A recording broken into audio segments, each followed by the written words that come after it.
The great chamber of the Galactic Union stood silent. 10,000 seats rose in circles toward a ceiling painted with stars. Representatives from 300 species filled those seats. Some had scales. Some had feathers. Some had no bodies at all, only projections of light that flickered when they spoke. At the center of the chamber, Ambassador Krath of the Vektari Empire stood tall. His gray skin shone under the lights. His forearms moved as he spoke, each gesture sharp and full of purpose. The Vektari had conquered 60 worlds in 3,000 years. They feared nothing in the known galaxy. This council clings to old fears, Krath said. His voice echoed through the chamber. Article 7, Section 12. I have read it many times. No species shall attempt to provoke, train, or militarily engage humanity in sustained conflict. This law is 10,000 years old. 10,000 years. And for what? For a species of farmers? Laughter rippled through the younger delegations. The Morkai clicked their claws in amusement. The Thesan delegates hissed their approval. These were young species, hungry and bold, risen to power in the last few millennia. They knew humans only as traders and colonists, quiet people who grew food and built homes on distant worlds. But not everyone laughed. In the highest seats, where the eldest species sat, there was only silence. The Ashuri delegation did not move. Their ancient bodies, thin as paper and white as bone, remained still. Their black eyes watched Krath with something that looked like sorrow. Beside them, the mind weavers pulsed with dim colors, the shades of worry and old memory. Krath noticed their silence. He turned to face them directly. The elder races hide in their high seats, he said.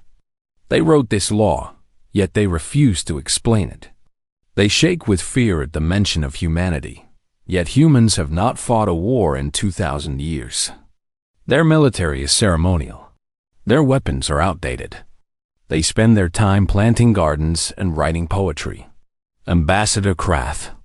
The voice came from above. Ashuri elder Ven rose slowly from his seat.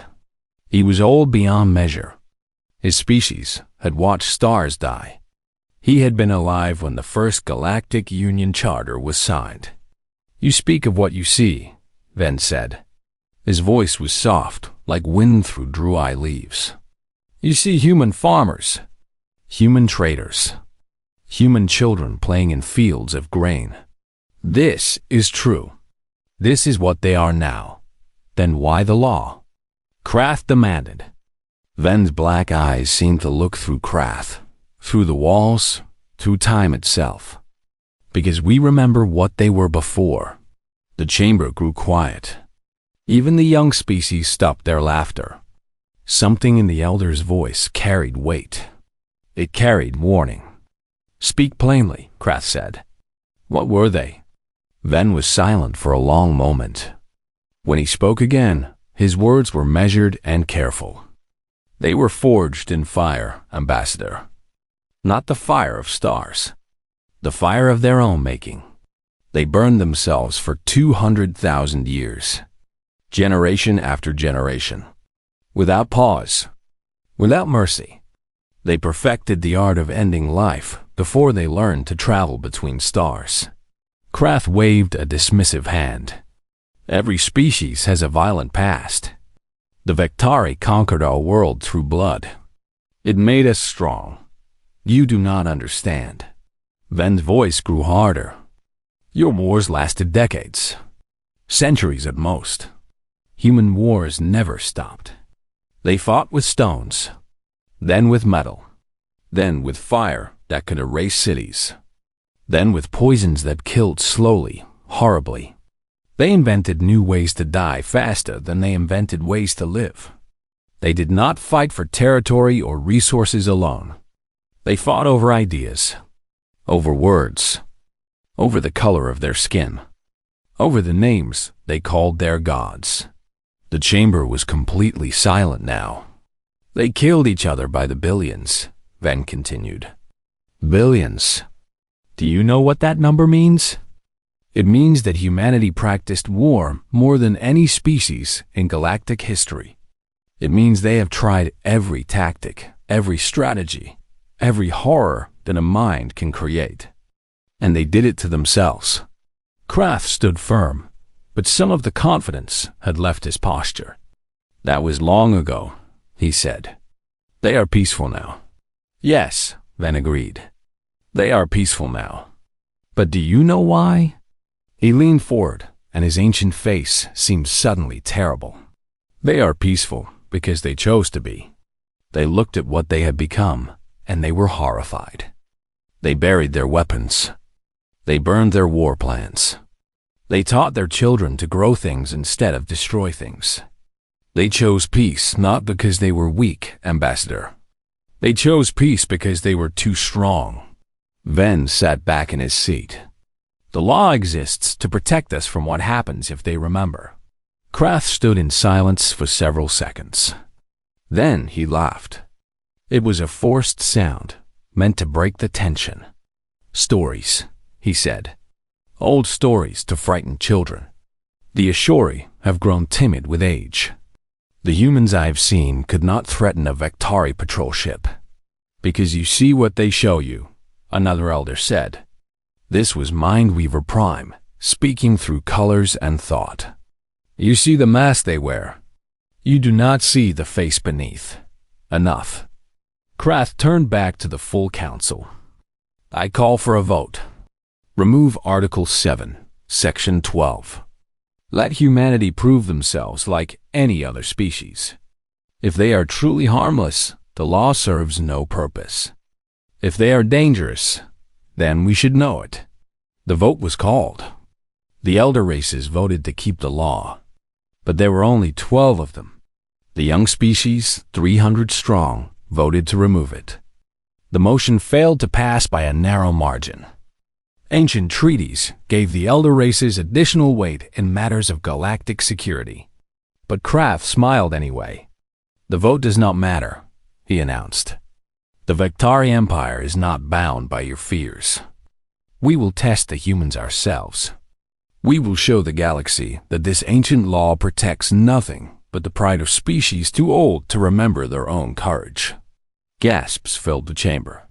Ven rose again, his thin body trembling. You cannot, he said. You must not. You do not understand what you will wake. I understand perfectly, Krath replied. I will wake a sleeping farmer and show him to be exactly what he appears. Nothing more. He turned and walked toward the exit. His delegation followed. At the doors, he paused and looked back at the elder races.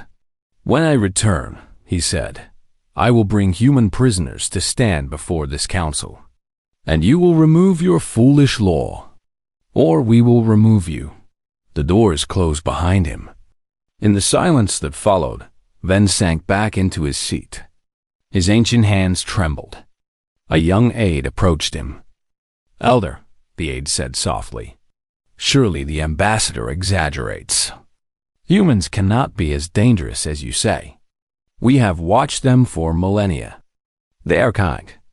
They are gentle. They help other species without asking for payment. Ven looked at the aide with eyes that had seen empires rise and fall. Yes, he said. They are kind. They are gentle. And that, young one, is what terrifies me most. Do you know how much strength it takes to be gentle when you were born in fire? Do you know what discipline it requires to help others when your instincts scream to conquer them? He turned away and pressed a command into his chair. Show me Archive 7, he said. A holographic display appeared before him. It was small, meant only for his eyes. A file appeared, locked with seals that had not been broken in 10,000 years. The label read, The Burning Age, Human Conflict Record, Maximum Classification. Do not open. Without full council authorization, Ven stared at it for a long moment. The ambassador wants to know what humans were, he whispered. I fear he will learn. I fear the lesson will cost more than the Vectari can pay. Far across the galaxy, on a green and blue world called Earth, farmers tended their fields. Children played in gardens. Artists painted sunsets and poets wrote about love. And deep beneath the mountains, in vaults that had not been opened in 2,000 years, something waited. Old machines, old plans, old memories of fire and blood and victory. Humanity had chosen peace, but they had never forgotten war. They had only been waiting for a reason to remember, and the Vectari had just given them one. The planet was called New Eden. It was a farming world on the edge of human space. Green fields stretched across its continents. Rivers ran clean and clear. Small towns dotted the landscape, connected by simple roads. The people there grew food for 100 other colonies. They lived quiet lives. They had never seen a warship. Commander Thros stood on the bridge of his flagship, the Vectari Vengeance. 200 warships spread behind him in perfect formation. Each one carried enough firepower to level a city. Each one was crewed by soldiers who had conquered a dozen worlds. Below them, New Eden turned slowly. It looked peaceful, defenseless. Scans complete, his tactical officer reported. No military installations detected. No orbital defenses. A single communications satellite. Population approximately 2 million. Thros allowed himself a smile. His gray skin pulled tight across his sharp features. Ambassador Krath spoke the truth, he said. These humans are lambs waiting for slaughter. Begin the invasion. The fleet descended like a storm. Dropships fell through the atmosphere in waves. Vectari soldiers poured onto the surface, their weapons ready, their armor gleaming. They expected screaming. They expected chaos. They expected humans running in terror. What they found was something else. The first town they reached was called Riverside. It was small, perhaps 3,000 people. Simple houses lined simple streets. A school stood near the center. A market square held the morning's produce. When the Vectari soldiers marched in, the humans did not run. They did not scream. They stood in their doorways and watched. Their faces showed no fear, only a strange cold calm. Sergeant Voss of the 3rd Infantry Battalion approached a human male standing outside a farmhouse. The human was old, his hair white, his hands rough from years of work. He held no weapons. You are now subjects of the Vectari Empire, Voss announced. Surrender, and you will be treated fairly. Resist, and you will die. The old farmer looked at him. There was something in his eyes that Voss did not understand. It was not fear. It was not anger. It was something deeper. Something that had been sleeping for a very long time. You should leave, the old man said. His voice was quiet. You should leave while you still can. Voss laughed and pushed past him into the house. By nightfall, the Vectari held 6 towns. They had captured the communications center. They had rounded up thousands of prisoners. Everything was going according to plan. And then it stopped. The first attack came at midnight. A supply convoy was moving between 2 occupied towns. 12 vehicles. 40 soldiers. They vanished. When search teams found them, there was nothing left but burned metal and silence. Thros received the report with confusion. How? He demanded. There are no human military forces on this planet. Commander, his intelligence officer said slowly, the attack appears to have been conducted by farmers. Farmers? Yes, sir. We recovered fragments of improvised weapons, modified farming equipment, homemade explosives. The humans, they built weapons from their tools. Thros felt the first stirring of unease. How long did they have to prepare these weapons? The officer checked his data. His face went pale. Based on the complexity of the devices, Approximately 6 hours, sir. 6 hours. In 6 hours, simple farmers had built weapons capable of destroying a military convoy. Thras thought of the old man outside the farmhouse. The calm in his eyes. The warning in his voice. The second night was worse. Vektari patrols began disappearing. Not killed, just gone. Soldiers would walk into shadows and never come out. In one town, an entire platoon vanished from a building they were using as a headquarters. The doors were still locked. The windows were still sealed. But every soldier inside was simply gone. Fear began to spread through the Vektari ranks. On the third day, Thras ordered a show of force. He gathered prisoners in the main square of Riverside, 100 humans, including children. He announced that for every Vektari soldier killed, 10 humans would die. He expected them to break, to beg, to betray whoever was organizing the resistance. The humans stood in silence. Some held hands. Some smiled. Not one of them spoke. Then an old woman at the front of the group stepped forward. She was small, her body bent with age. She looked up at Thras with eyes that burned with something ancient. "You poor fools," she said. "You have no idea what you've done, what we've done." Thras laughed. "We have conquered your world in 3 days." "No," she said. "You have woken us up." That night, the humans attacked in force. They came from everywhere. From the fields. From the forests. From the rivers. They were farmers and teachers and builders and doctors. They were old and young. They carried weapons made from pipes and farming tools and kitchen knives. And they fought with a skill that defied explanation. Sergeant Voss found himself facing a human woman in a burning street. She was perhaps 40 years old. She wore simple clothes stained with dirt. In her hands, she held a metal rod sharpened to a point. Voss had 20 years of military training. He had fought on a dozen worlds. He raised his plasma rifle and fired. The woman moved. Not running, not hiding. She moved like water, flowing around the shot, closing the distance between them. Her improvised spear found the gap in his armor before he could fire again. As he fell, Voss looked into her eyes. They were calm, focused, professional. "How?" he gasped. "You're a farmer." The woman knelt beside him. Her voice was sad. "I am a farmer," she said. "But my grandfather was a soldier. And his grandfather before him. And his grandfather before him. We remember, soldier. We always remember." Commander Thras watched the chaos from his command center. His forces were being pushed back. Not by an army, by shopkeepers and school teachers. They adapted to every tactic he used. They anticipated his movements. They set traps that his experienced soldiers walked into like blind children. His tactical officer approached him, fear written across his features. "Commander, I have analyzed their combat patterns.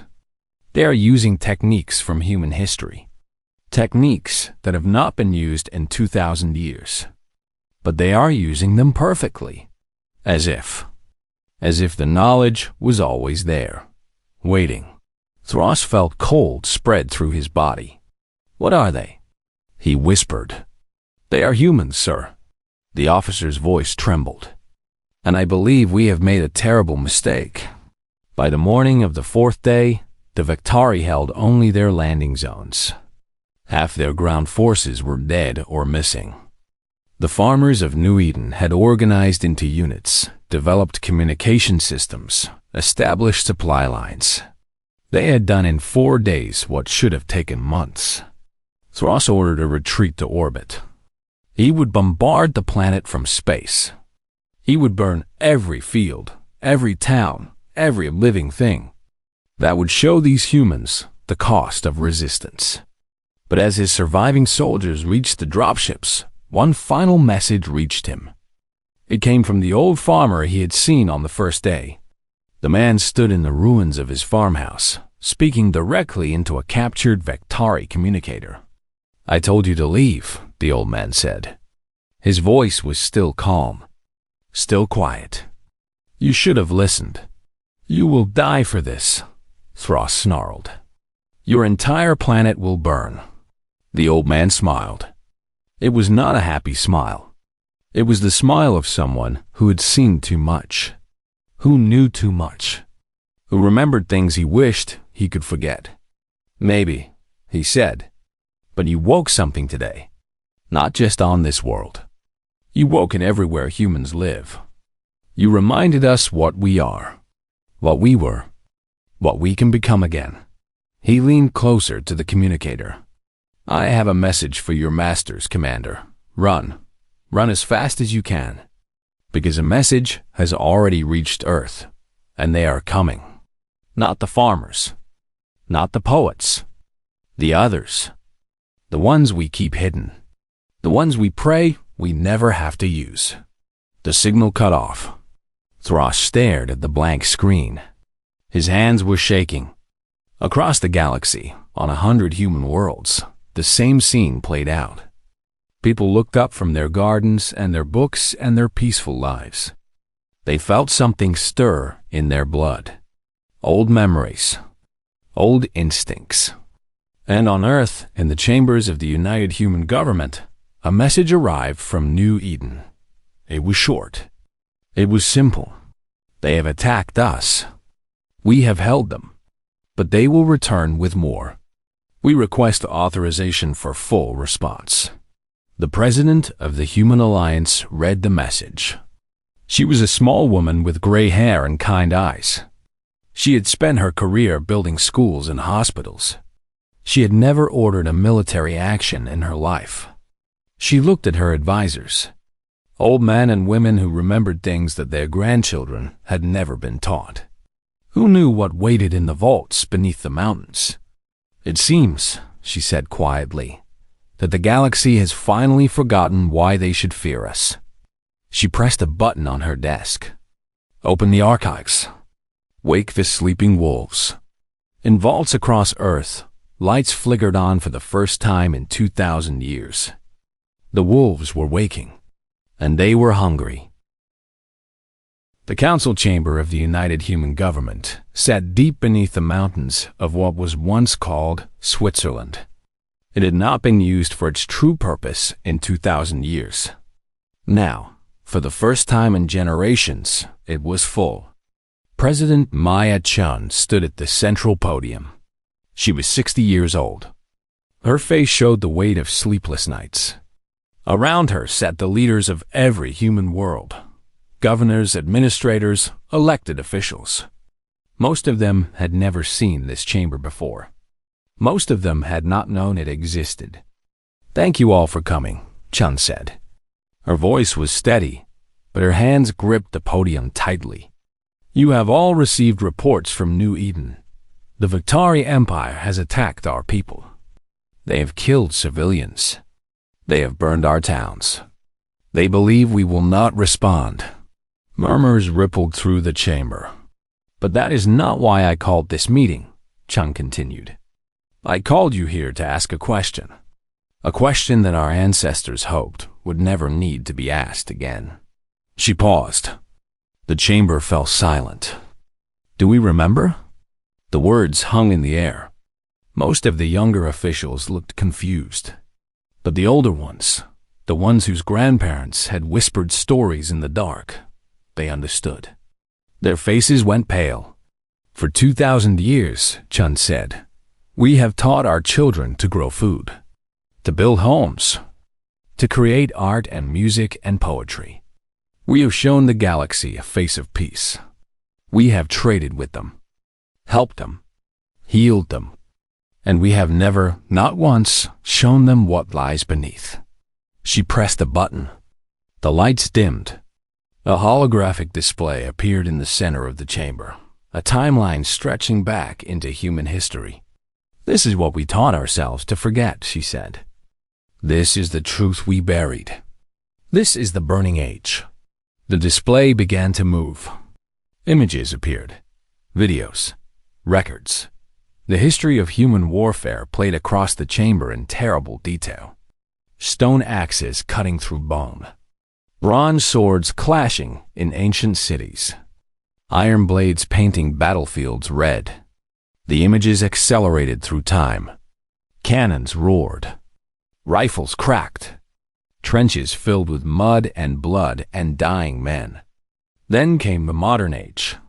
Tanks rolled across continents. Aircraft darkened the skies. Cities vanished in mushroom clouds of fire. Chemical weapons turned soldiers into screaming, melting shadows. Biological agents emptied entire regions of life. The younger officials watched in horror. Some turned away. Some wept. They had grown up in peace. They had never imagined such things were possible. But the display continued. 200,000 years, Chun said. That is how long humanity has existed. And for almost all of that time, we were at war. Not with aliens. Not with monsters.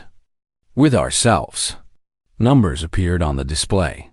Death tolls from every conflict in human history. They scrolled past faster than the eye could follow.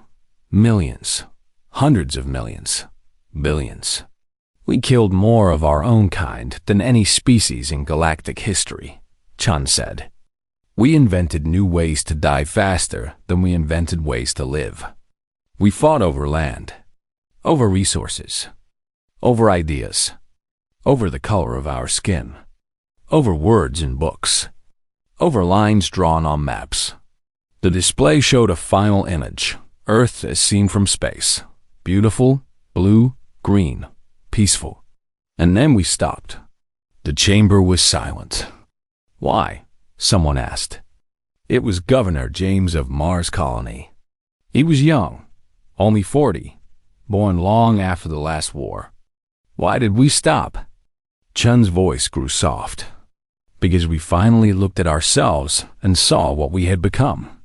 We saw the weapons we had built, weapons that could crack planets, weapons that could burn the sky, weapons that could erase species from existence. And we were horrified. She walked slowly around the podium. Our ancestors made a choice. They chose to put down their swords. Not because they were weak. Not because they had lost. They chose peace because they realized that if they did not, there would be nothing left to fight for. They sealed away their weapons. They burned their war plans. They taught their children to farm and to build and to heal. They showed their children only love, only peace, only hope. And slowly, over generations, humanity transformed itself. She stopped and turned back to face the council. But they did not destroy everything. They could not bring themselves to do it. Because deep down, they knew that someday, the universe might give us a reason to remember. So they built vaults. They stored the weapons. They wrote down the knowledge. And they made a law. These things would only be used if humanity faced extinction. The Vivectari have killed our people, someone said. But they have not threatened our extinction. No, Chun agreed. They have not. But they have done something perhaps worse.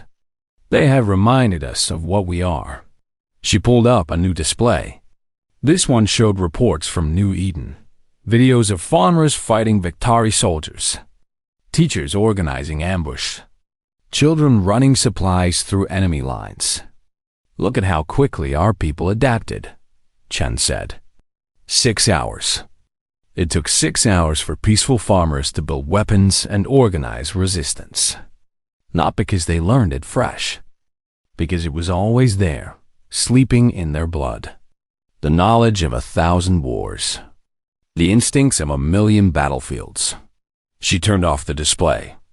The galaxy has a law, Article 7, Section 12. It forbids any species from provoking humanity. The elder races wrote that law 10,000 years ago, when our ancestors first met them. Do you know why they wrote it? Silence. Because our ancestors told them the truth. They showed the elders what humanity had been, what humanity could become again. And the elders were so frightened that they wrote it into their founding charter.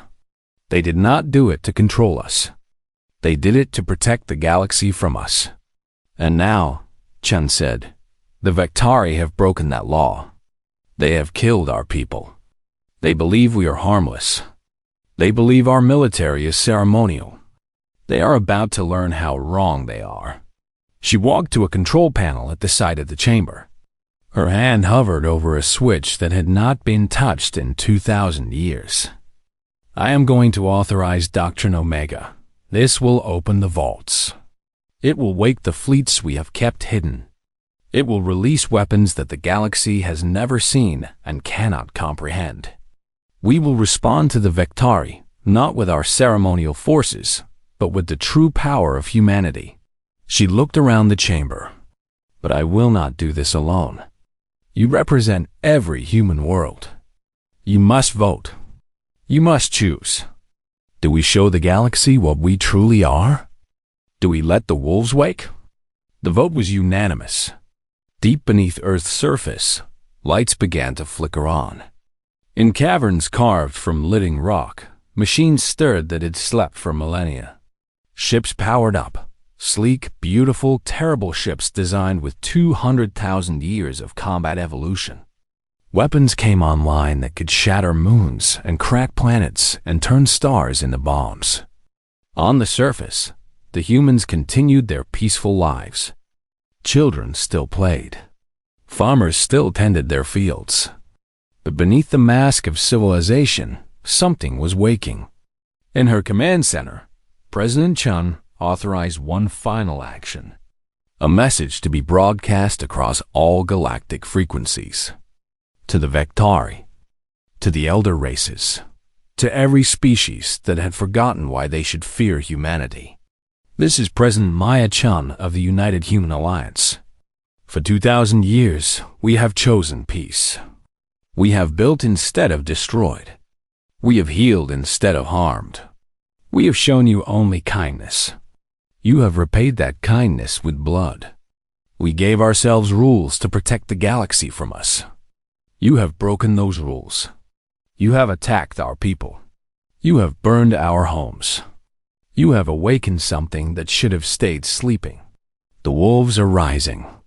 Pray that we remember mercy, because we remember everything else. Across the galaxy, species that had never felt fear felt it now. The elder races closed their borders and began to pray. The young species laughed nervously and told themselves it was a bluff. And the Vectari Emperor, sitting on his throne of conquest, received the message and smiled. Let them come, he said. We will show them the might of our empire. He did not understand. He would soon. The archives were open. The ships were rising. The wolves were awake. And they were very, very angry. Commander Thros had returned to Vectari space as a hero. The Emperor himself had praised him. Yes, the ground forces had faced unexpected resistance on New Eden. Yes, they had been forced to retreat. But they had proven something important. Humans could be hurt. Humans could be killed.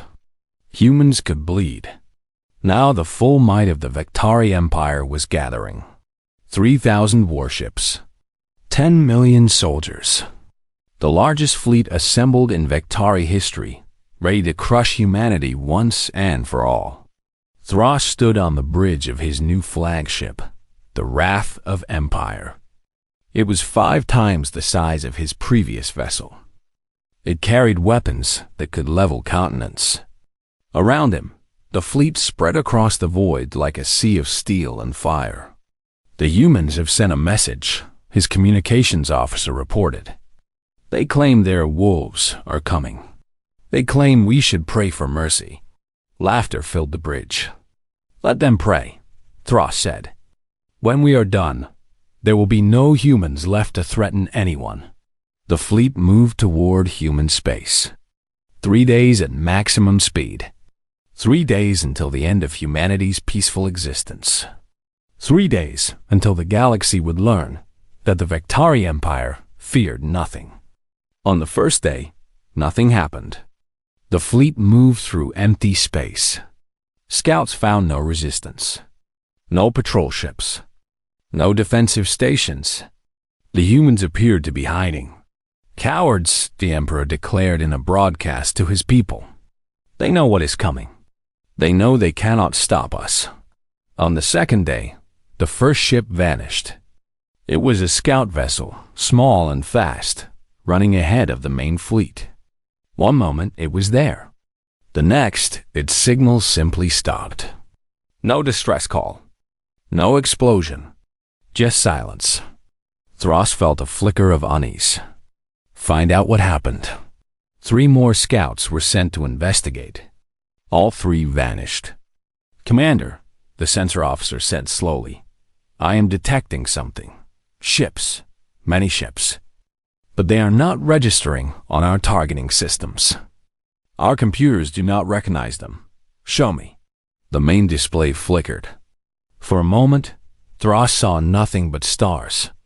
Then, gradually, shapes began to appear. Ships, but like no ships he had ever seen. They were sleek and dark, built with curves instead of angles. They seemed to absorb light rather than reflect it. They moved with a grace that made Vektari vessels look like clumsy rocks. And there were thousands of them. Where did they come from? Thros breathed. Unknown, sir. They do not match any human ship in our database. They do not match any ship in Galactic record. Of course they did not. These ships had been hidden for 2,000 years. They had been built with knowledge from the Burning Age, 200,000 years of combat evolution, refined into perfect instruments of war. All ships battle formation. Thros commanded. Target the lead vessel. 300 Vektari warships turned their weapons on a single human ship. They fired together, a storm of plasma and missiles and energy beams that could have cracked the moon. The human ship moved. It did not dodge. It did not run. It simply moved sideways, sliding through the attack as if the beams were gentle rain. Every shot missed. Every missile lost its target. The ship sailed through the fire untouched. That is not possible, the tactical officer whispered. Then the human ship fired back. One shot. A single beam of light, thin as a thread, fast as thought. It touched the nearest Vektari warship, a cruiser named Conqueror with a crew of 3,000. The Conqueror came apart. Not exploded. Not burned. It came apart at the molecular level, dissolving into dust and gas and scattered atoms. One moment it was a warship. The next, it was nothing. Silence filled the Vektari fleet. 3,000 lives, gone in less than a second. And the human ship had not even slowed down. All ships, Thros ordered, his voice shaking. Attack! Everything we have. The Battle of First Contact, as it would later be called, lasted 6 hours. It was not a battle. It was a lesson. Human ships danced through the Vektari formation. They moved in patterns that Vektari computers could not predict. They changed tactics every few minutes, adapting to every response, countering every strategy. One moment they fought like ghosts, appearing and vanishing, striking from shadows. The next, they charged directly into the heart of the Vektari fleet, their shields absorbing fire that should have destroyed them. And they never stopped learning. Thros watched in horror as human ships analyzed Vektari tactics in real time. When the Vektari tried flanking maneuvers, the humans anticipated them.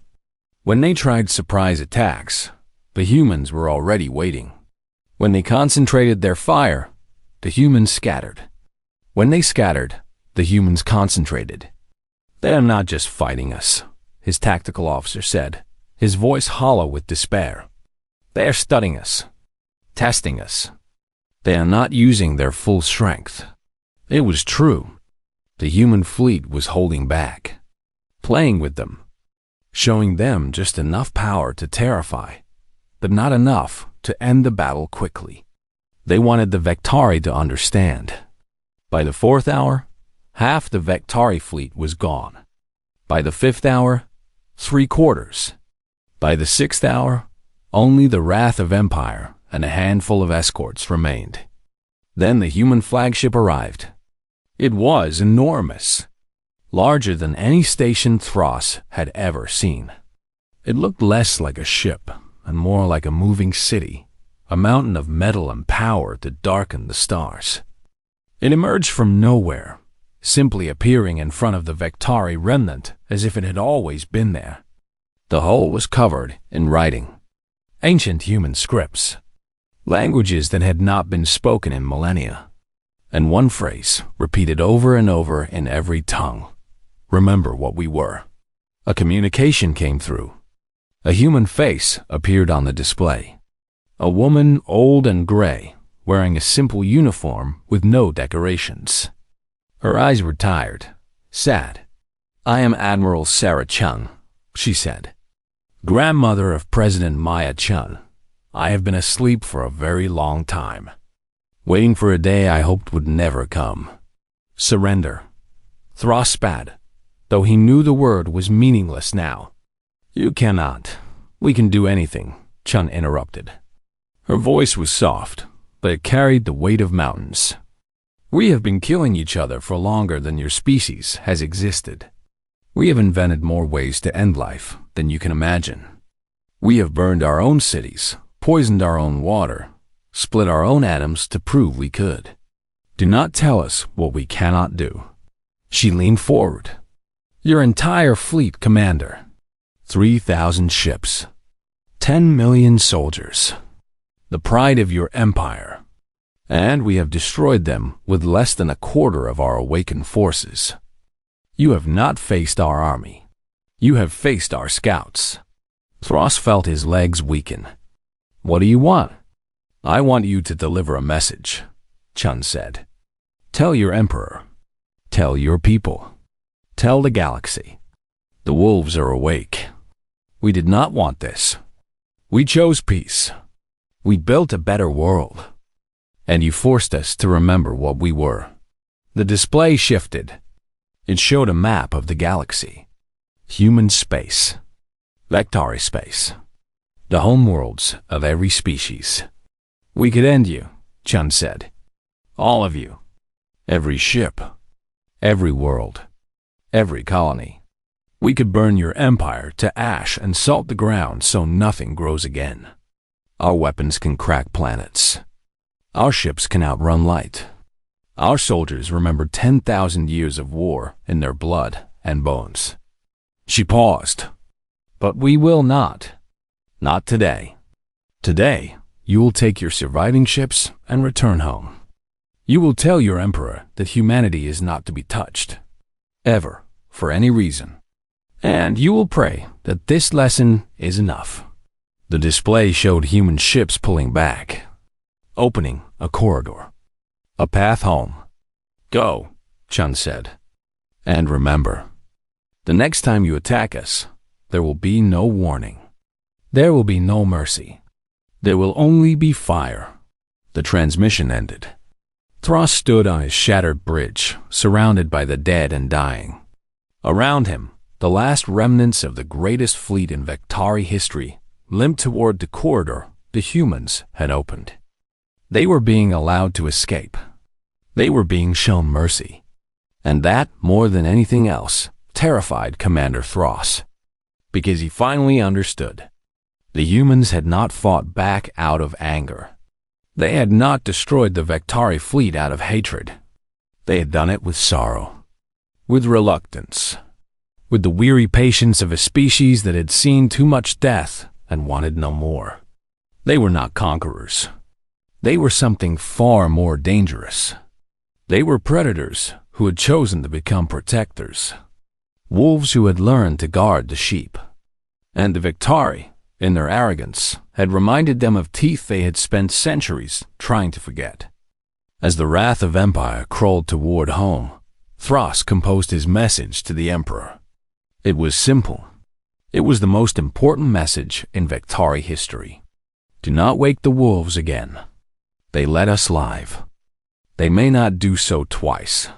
Behind him, the human fleet remained still, watching, waiting. The wolves were awake, but they had not yet decided to hunt.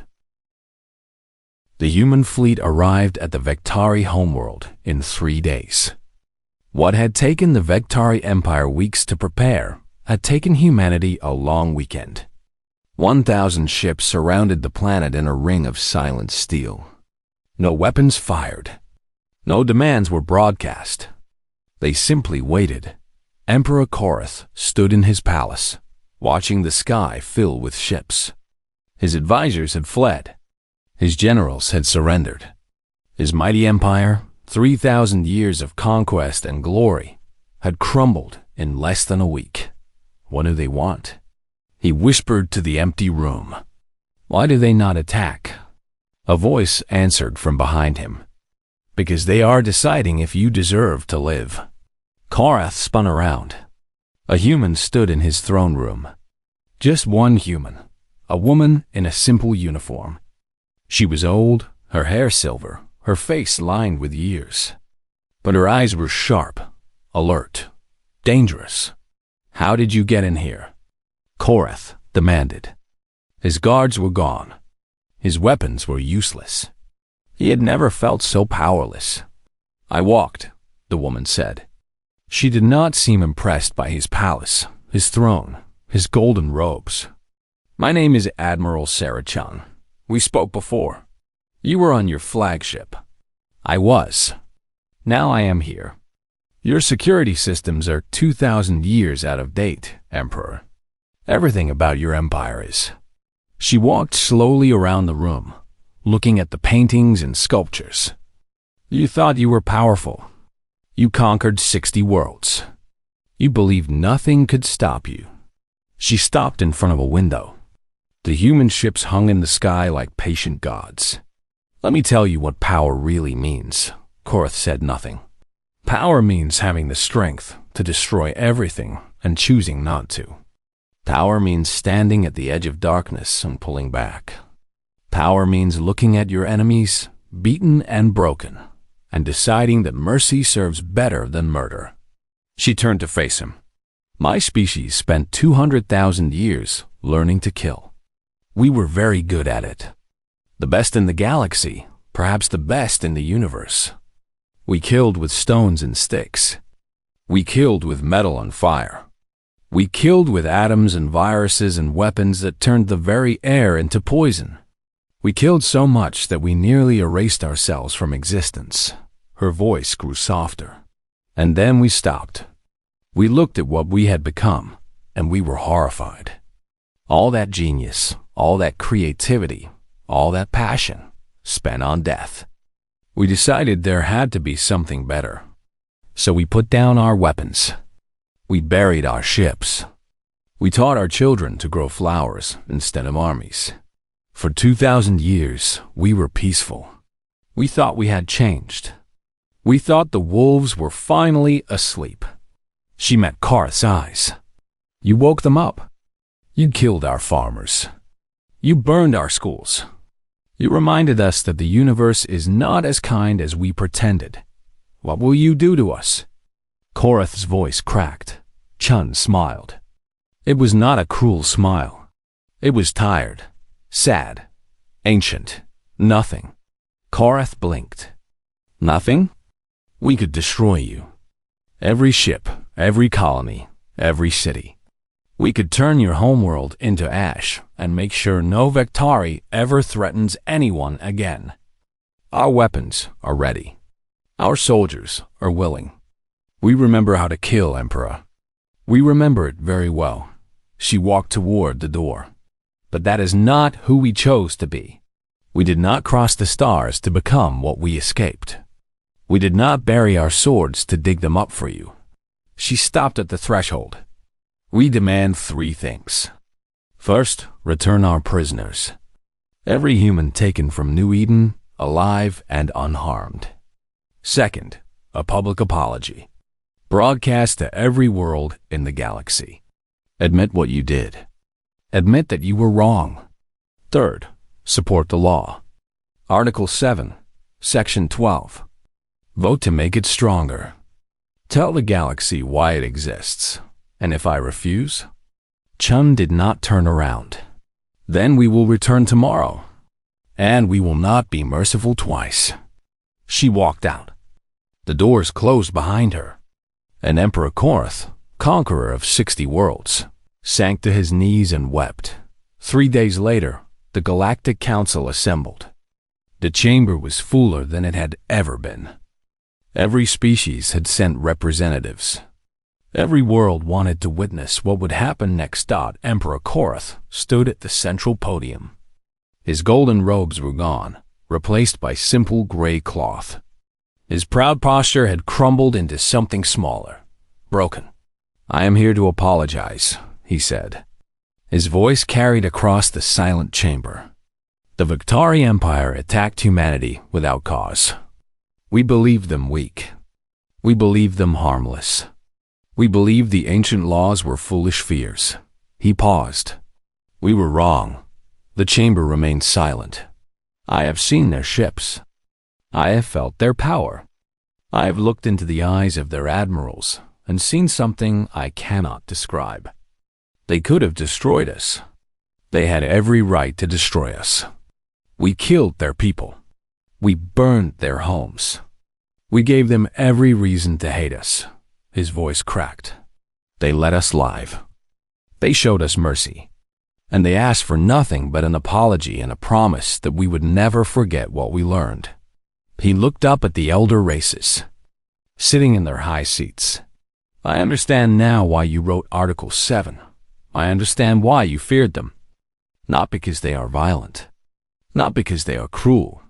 Because they are neither of those things, even though they could be. They chose peace. They chose to build instead of destroy. And they are strong enough to make that choice stick. Elder Ven rose slowly from his seat. His ancient face showed something like satisfaction. Something like relief. 10,000 years ago, Ven said, the first humans we met came to us with a request. They did not ask for territory. They did not ask for technology. They asked us to help them stay peaceful. The chamber stirred. They told us their history. The burning age. The billions of dead.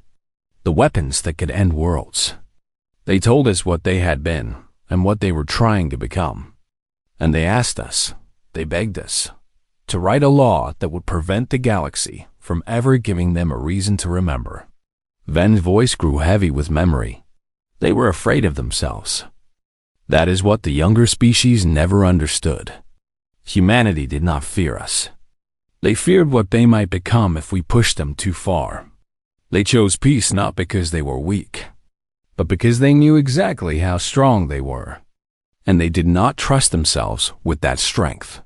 He turned to address the full council. Article 7 was not written to protect humanity. It was written to protect us from humanity, from the wolves sleeping inside every human soul. The wolves that wake when their children are threatened. The wolves that remember 10,000 wars in their blood and bones. He looked at Korath. You woke those wolves, Emperor. And you are alive only because the humans decided you were not worth killing. Remember that. Remember it every day for the rest of your life. The council voted. Article 7, Section 12 was strengthened. New provisions were added.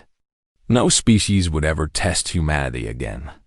The law was carved into the foundation of galactic civilization, never to be forgotten. 1 week later, a young Victari soldier named Cress found himself standing at a transport hub. He was one of the survivors from New Eden. He had been captured, treated fairly, and released. Now he was waiting for a ship home. A human approached him. A young man, perhaps 20 years old. He wore simple clothes and carried a bag of seeds. A farmer heading out to help rebuild New Eden. You are Victari, the human said. Crest tensed. He expected anger, hatred, violence. Yes, he said carefully. The human sat down next to him. I was born on New Eden, he said. My grandmother was killed in your attack. My home was burned. My friends died in the resistance. Crash said nothing. There was nothing to say. I should hate you, the human continued. My whole life, everything I was taught says I should hate you. But I do not. Crash stared at him. Why? The young farmer was quiet for a moment. Because the hardest war we ever won was the one against ourselves. 200,000 years of killing, and we finally learned to stop. We learned that hate only creates more hate. Violence only creates more violence. The only way to break the cycle is to choose something better. He looked at Cress with eyes that held no anger. Your people woke the wolves. My people could have destroyed yours. But we chose mercy instead. Do you know why? Cress shook his head. Because destroying you would have been easy. Forgiving you is hard. And we have learned that the hard path is usually the right one.